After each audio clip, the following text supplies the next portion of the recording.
भूतिया लाइब्रेरी का रहस्य। भारत की सबसे पुरानी लाइब्रेरी, जिसे 18वीं सदी में एक राजा ने बनवाया था, अपने विशाल संग्रह और ऐतिहासिक मेहद के लिए जानी जाती थी। दिन में यह विद्वानों और शोधकर्ताओं से भरी रहती, लेकिन रात होते ही यह वीरान हो जाती। स्थानीय लोगों का कहना था कि रात के समय यहाँ अजीब घटनाएं होती है। कभी किताबें अपने आप गिरती है, कभी फुसफुसाहटें सुनाई देती है, और कभी कभी तो किसी के चलने की आवाज भी आती है। रवि, एक युवा रिसर्चर, इन बातों पर यकीन नहीं करता था। उसे इस लाइब्रेरी में छिपे एक दुर्लभ ग्रंथ की खोज करनी थी। जब लाइब्रेरी के कर्मचारियों ने उसे रात में रुकने से मना किया, तो वह हंस पड़ा। अंधविश्वास से भरी बातें, मैं यहाँ पूरी रात काम करूंगा। पहली अजीब घटना। रात के 11 बज चुके थे। रवि ने एक टेबल पर बैठकर किताबों को खंगालना शुरू किया। चारों ओर गहरा सन्नाटा था। उसने सोचा, शायद हवा चली होगी, लेकिन जैसे ही उसने किताब उठाई, उसकी आंखें चौड़ी हो गईं।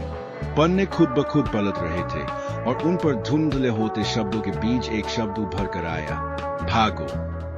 रवि ने गहरी सांस ली और खुद को समझाया कि यह महज थकान की वजह से हो रहा होगा। उसने किताब को बंद किया और फिर से अपने काम में लग गया। लेकिन तभी उसे महसूस हुआ कि कोई उसके पास खड़ा है। उसने धीरे से सिर उठाया। वहां कोई नहीं था, लेकिन उसकी गर्दन के पीछे ठंडी हवा का एक झोंका महसूस हुआ, जैसे किसी ने कानों में फुसफुसाया हो, यहां से चले जाओ, इससे पहले कि बहुत देर हो जाए। अब रवि का दिल तेजी से धड़कने लगा। उसने अपना ध्यान हटाने के लिए एक और किताब उठाई, लेकिन तभी उसने देखा कि एक कुर्सी धीरे धीरे अपने आप हिल रही थी। देखते ही देखते वह जोर से पीछे खिसक गई। रवि घबरा गया। उसने सोचा कि अब बाहर निकल जाना चाहिए, लेकिन जैसे ही उसने दरवाजे की ओर कदम बढ़ाया, उसे एक कोने में धुंधली आकृति दिखी। यह एक बुजुर्ग आदमी की परछाई थी, जिसने हाथ में एक किताब पकड़ रखी थी। रवि कांपते हुए बोला, का कौन हो तुम?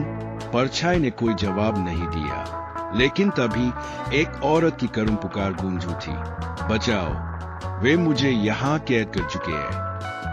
रहस्य का खुलासा। रवि ने हिम्मत जुटाई और लाइब्रेरी के सबसे पुराने हिस्से की ओर भागा। वहां एक पुरानी लकड़ी की अलमारी थी। उसे खोलते ही एक जली हुई चिट्ठी सामने गिरी। चिट्ठी पढ़ते ही सब कुछ साफ हो गया। यह लाइब्रेरी जिस राजा ने बनवाई थी, उसकी छोटी बहन विद्या प्रेमी थी, लेकिन महल की साजिशों के कारण उसे जिंदा इस लाइब्रेरी में ही दफना दिया गया था।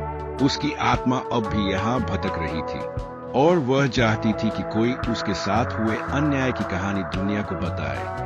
रवि के रोंगटे खड़े हो गए। उसने बाहर भागने की कोशिश की, लेकिन दरवाजा अपने आप बंद हो चुका था। तभी वह धुंधला साया उसके करीब आने लगा। लेकिन रहस्य अभी बाकी है। सुबह जब लाइब्रेरी के कर्मचारी दरवाजा खोलने आए, तो उन्होंने देखा कि रवि फर्श पर बेहोश पड़ा था। उसके हाथ में वह पुरानी चिट्ठी थी, लेकिन उसके कुछ हिस्से जले हुए थे। रवि को होश आया, लेकिन वह डर के मारे कुछ बोल नहीं पाया। उसने लाइब्रेरी छोड़ दी और दोबारा कभी वहां नहीं गया। लेकिन आज भी जब कोई रात में उस लाइब्रेरी के पास से गुजरता है, तो हल्की फुसफुसाहटें सुनाई देती है और किताबों के पन्ने अपने आप पलटते रहते हैं। क्या तुम भी इस लाइब्रेरी में रात बिताने की हिम्मत करोगे?